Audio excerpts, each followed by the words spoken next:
sorry. I was also thinking about earlier when we were talking about COVID, how back near the beginning there was a lot of COVID fear mongering, I guess you would say, because there were so many people that were like, if you catch COVID, you're going to die immediately. Yeah. And my family took this super seriously. Like, they would not let me go out of the house except for school. you can you can only go to school. That's threatening your life, but you can't The do anything the else. absolute worst thing to do. Here, you So can go to school, but nothing else. the most crowded places with the most disease-ridden beings known to man. Mm-hmm. Uh, Hey, With all that out of the way, are we clear to continue on with the debate? yes. Um, I like how this is Yeah. going so far. yep. Oh man, I'm already sounding like a Trump supporter. Not I even. promise you. I do think I it's promise you I'm not. well, I think props to you because you frame your points in a manner that's not like competitive. I hope I'm not uh, sounding um, what's the word? Abrasive. But no, you do a good job of presenting your points and really looking more for the actual hard numbers, if that makes sense. Like I'm in agreement with you, just not about the percentages. That's it. That's really all it is. But I think that's not really. It's a. I think that's life experiences. You know. So Trump supporter. God damn it. I'm sorry. I'm sorry. You caught me. That was a joke. For the record, I do not support Trump. I highly dislike him. Highly. You may continue. All right. As the moderator, we are going to talk about COVID in the next segment, but go ahead. Let me finish. The point is that the president also is opposed to Roe v. Wade. That's on the ballot as well in the court.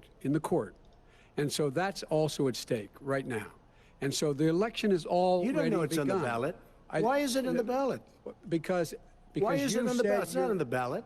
it's on the ballot in the I court. don't think so. In the court. Well, There's nothing happening there. Donald, would you And just you don't be quiet know for a minute? her view on Roe v. Wade. You I don't know don't her know. view. Well, all right. Let's talk. We got a lot to unpack here, gentlemen. We got a lot of time. So, on health care, and then we'll come back to Roe v. Wade. All right. Mr. President, the Supreme Court will hear a case a week after the election in which the Trump administration, along with 18 state attorneys general, are seeking to overturn That's right. Obamacare, to end Obamacare. You have spent the last... Because they want to give good health care. If I may ask my question, sir. Good health care. Over the last 4 years, you have promised to repeal and replace Obamacare, but you have never in these 4 years come up with a plan, a comprehensive plan Yes, to I have. replace Obamacare. Of course I have. Well, I'll I give got you an rid of the and when I individual finish, mandate. I'm going to give you an Excuse opportunity. me. I got rid of the individual mandate, which was a That is big not a chunk of comprehensive That plan. is absolutely a big thing. That was the worst I part didn't of ask Obamacare. Sir. Chris, You're that was the debating him, worst not part of me. Obamacare. Let me ask my question. Well, I'll ask Joe. The The individual mandate was the most unpopular. All right. So What a mess. the individual. This is more of an information thing. The Yes. individual mandate. I'm not sure if you guys were around when I did my taxes, and I'm pretty sure I ranted, but I had Yes. to pay a $700 tax for not having health insurance. And I was pissed off at that. The individual mandate is a segment of Obamacare where if you can afford health insurance but choose not to get it, you will be fined. It's $700 per adult, and I think 300 or 400 for every child. And that is what Trump actually did, repeal that part of Obamacare, where you no longer have to pay that fine, I guess you can say, for not having health insurance. Mm-hmm. So Just so that. the Go. fine, and I'm assuming you hated it, right? It sounds shitty, right? Yes, it was absolutely dog shit. The reason why I had to actually pay it was because New Jersey is still one of the few states that still enforces that. Like, even though federally it's not required, New Jersey still enacts that. Okay. All right. Interesting. Yep. What's the average price for health insurance in the U.S.? Does anybody know? I can look it up.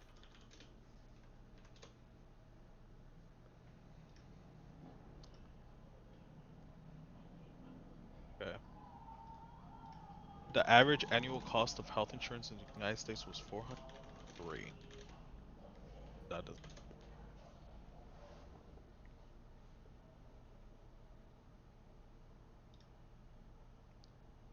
So what I'd be curious about, chicken, like if I was charged, I'd be just as salty as you would be, right? Um, but what I'm curious about is what that money could be used for. Um, when you're fined. I mean, yeah, it's a slap in the face, but I don't know if you've seen the average for someone that pays for health insurance in the USA. I'd rather pay the fine than for health insurance if I didn't have enough money to pay for health insurance, if that makes sense. If I was kind of caught in between a rock and a hard place. But I would be curious to see what that money would be used for with Obamacare's plan. I'm not that familiar with it. Um, if there's one thing I could say is I that believe, off the top of my head, sorry to interrupt, I think it's a percentage of your income. I believe it's 6%. the fine. Uh, the what they're trying to propose right now for having healthcare for everyone, I think this is part of Joe Biden's plan. Oh, As nice.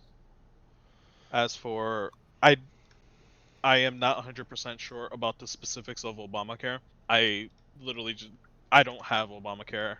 I have my own health insurance, but during that year, the reason why I didn't have health insurance was my dad passed away the previous year. I was under his insurance.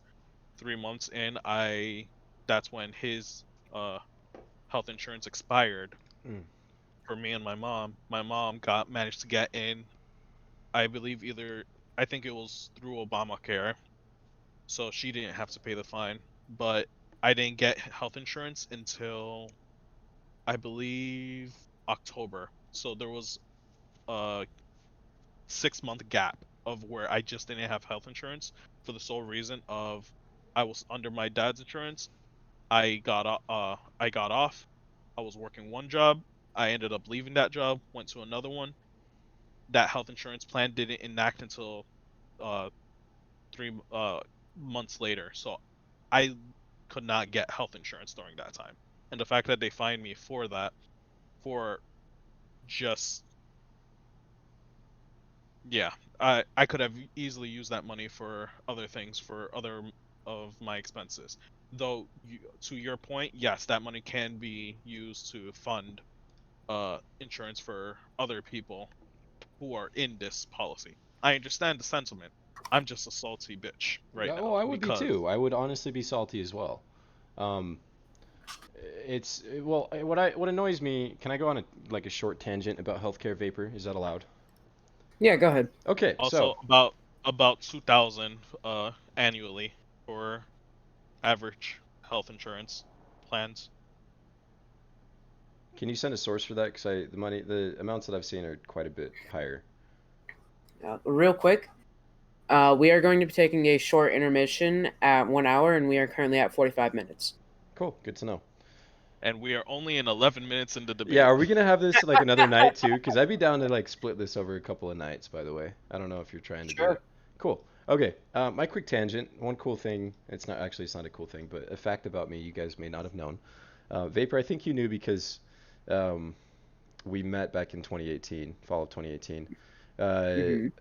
Chicken, I was in a motorcycle accident, May 6th of 2018, and um, crashed. Buddy was there. I was bleeding out. If he wasn't there, I would not be here talking with you guys, right? I thank him every May 6th because without him, I would not be here. Um, I when the day I got in the crash was 2 days after I canceled. No, the day after I canceled my health insurance plan. This is on a Sunday that I crashed. I was planning on renewing it on Monday, right? Um, I the story I'm going to tell is that of a predatory one in the sense where I got in the accident. I got in an ambulance. They sent me to the hospital. I had 7 surgeries in the hospital. I was in the hospital for 5 weeks, 6 days, and I racked up over $2.2 million in hospital bills.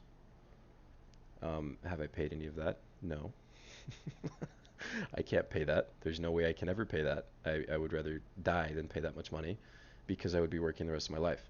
I am one of 33% of Americans, quote unquote, from 2019, that are in a similar situation of having medical bills of, I think the average is $350,000 or higher. Please check me on that number. It's definitely due to fluctuate. Um, I didn't have insurance, and I it was supposed to all be out of pocket. I tried filing for Medicare, but it didn't really kick in time. And so the thing is, what's unique with medical debt is you do not have to pay it back, but that is a loophole. Um, that's something that I'm not able to. It's kind of predatory in the sense where if I make one payment, then all the debt collectors will jump on me again, and I can't do anything. Um, if you were to have insurance in my state and you were to go through the exact same situation that I did and crash in Immigration Canyon where I crashed, the hospital ride, if it wasn't covered by your insurance, would cost you $23,000. The first surgery would cost you $130,000 because it's reconstructive surgery. They had to put my femur back in place and back in my leg from 2 different places. They had to restructure my pelvis and my back and my knees and stick rods in my leg. And I was on a ventilator for a tube for 3 days. I broke my hand. Like there's a bunch of immense payments.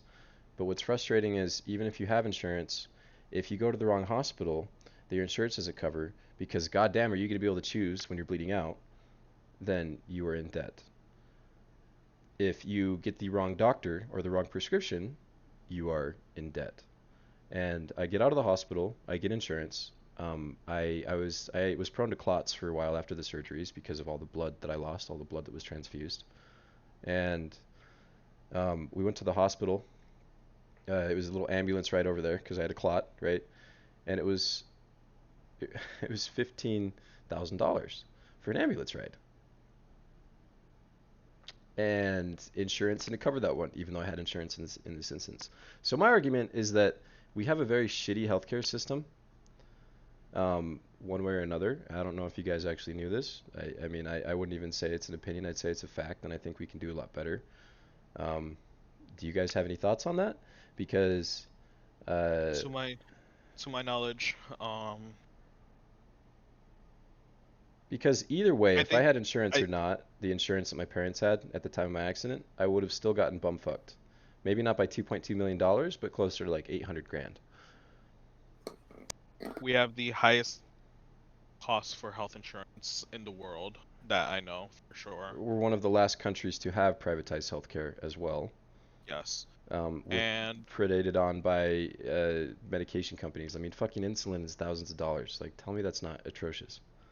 fun fact, I believe they lowered the cost of insulin to $35 right now as part of, I think, to help aid during the coronavirus pandemic. I believe a certain company reduced the price to $35 per unit, I guess you can say. I don't I don't know the metric uh size of it. But Mm. back to the previous point, I think in terms of quality of our healthcare, I think we only lead in like cancer. As in like cancer treatments. Yeah, to back you up, last I checked, we are the fastest in the world for healthcare, but it's also the most costly. So, when I've worked in Canada multiple times this year, and first time I was up there, this guy Pete was like, "I want to move to California." I'm like, "Why?" He's like, "So I can get all this dental work done and all this other stuff. Like, I need to swap out a kidney or whatever." He's like, "I love it because it's so fast there." But there's this like allure that people have, like, yeah, you can get these things done if you have the proper penny for it. But I mean, I think it's outrageous that there are so many Americans that are in medical debt, right? And this isn't really like I don't have an answer, right? If I did, I'd be running for office. But I was just curious if you guys have really looked into healthcare and what the different governments around the world have looked at. Or if this is a too big of a question, I'm happy to talk about it another time, but I was just curious because That in itself is too big of a question. I would say so. It's just to kind of the reason I brought up the story of my motorcycle accident is that either way I looked at it, whether I had healthcare or not, I would have been bent over. Yeah. And it makes me sad that other people have And had to go through the same thing that I had to go through. I think I believe the point you were trying to make was you're a huge advocate for some universal healthcare. The healthcare costs are incredibly high to the point where if we screw this, we are basically in debt for our entire lives, and that can just royally screw us up for yeah, they're like at that point it's like what is the cost of a human life? Just look at the one of the US hospital bills. Uh, Yeah. And apparently, yeah, Yeah, it's kind of as just ridiculous. yeah. the cost in itself is ridiculously high. I used to think like, oh, uh private healthcare is like the way to go. Like we have the fastest times and stuff like that. Same. But then over time I personally didn't have any traumatic experience like you did. Thank God I didn't. But it just got me thinking. There's a certain portion of the population who just can't work, whether it's through mental disabilities or accidents during childhoods. Like they functionally cannot work and pay for such things. Should we deny them health insurance? No, I don't think so at all. I mean, we have all these safety nets for that can be exploited by so many other people, but we can't even help out the people who actually need it. Mm. Then came to in my mind um, about the fact of automation, where the vast majority of jobs are that we supply to people are low skill jobs, factory work, and all that other stuff. And throughout time, because of automation, we've managed to produce so much more with significantly less people. Mm-hmm. We can get products out faster, but now what do the people who don't have a job do? Mm-hmm. Then came to my mind of places like California, where there is a massive homeless population, where most of the homeless there have some form of mental issues, schizophrenia, things like that. Mm-hmm. And they can become, uh, what's the term? Functional, members of society if they just have the medication, but they can't get it. At that point, it's because of things like those three main things that completely like switched my mind saying where I support some form of universal healthcare. We need like this is a safety net that just directly deals with people's lives. This isn't just money. This is their health, their well-beings, all this other stuff. And it's ridiculous to deny such things to such people, especially when shit happens in our lives. We can't control it. You can control your motorcycle accident. Yeah. I think, um, you know how you're talking about like the coronavirus and how a lot of it could be credited to just people. I think we have a very us or them mentality in the United States, um, especially with something like that, where it's like, oh well, that's what happened. They should have been more careful or something. Like it's so easy to pass it off as something where they could have done better. Maybe you guys have heard something similar. That makes me sad, especially with the coronavirus numbers. It's like a lot of people just, especially those that support Trump, right? There are people on both sides. However, I've met more people this year that are Trump supporters, and they don't feel bad Yes. at all for the people that died.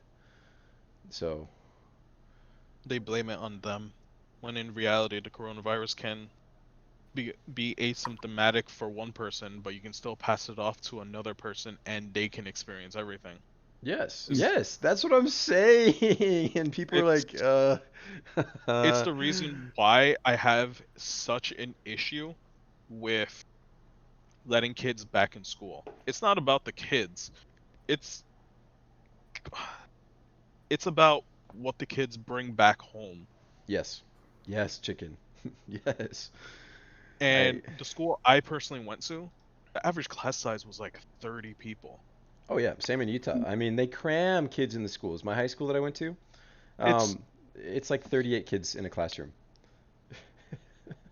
it's ridiculous. Like how are you advocating for this shit? Well, how can a Like teacher manage that anyways?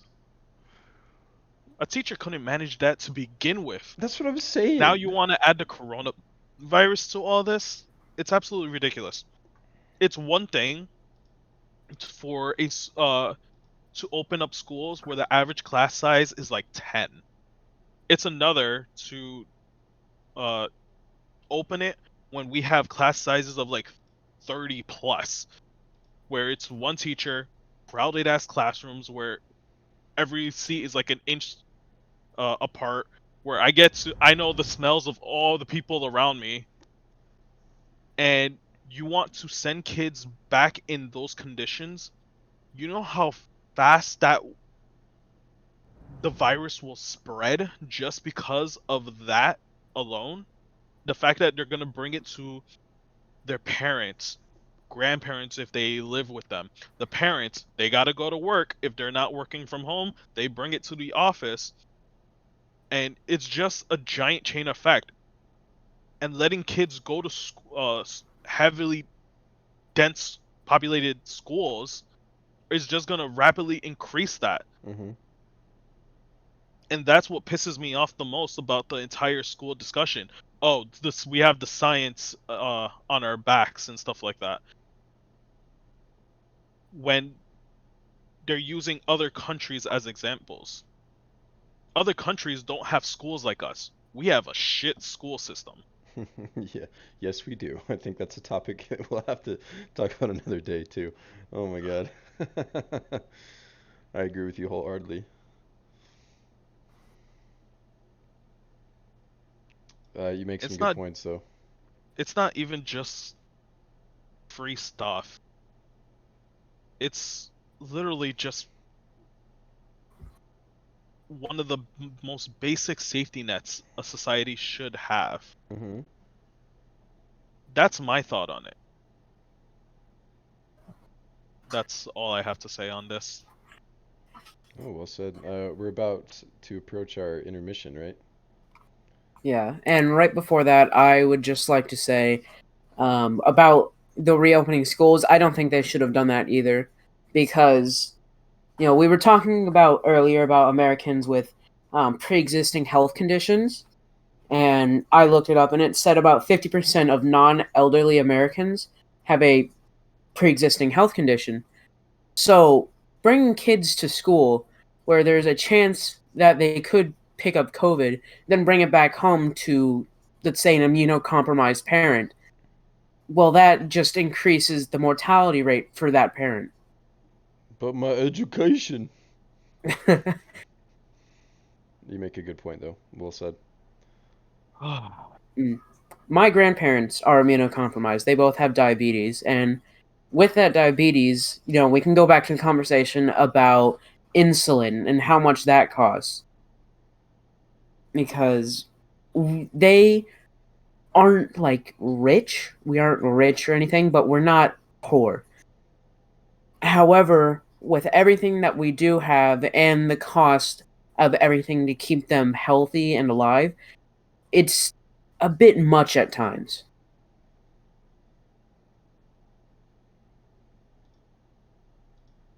Yeah. So that's really all I have to say. Right. Before we go to the intermission, I think we should I think a good point to stop is literally at the end of this transcript. It's split into two, and this one's only 25 minutes. The next one is about an hour plus. Okay. Is the next section going to be about an hour? Or like us talking? And all that jazz? Probably. All right. So, do you want to take the intermission now, or do you want to get to the end of this, then take it? I mean, I could just go for another hour, honestly. I can go. I can keep going. All right, let's keep going then. Anything else before I start? No siree. No. All right.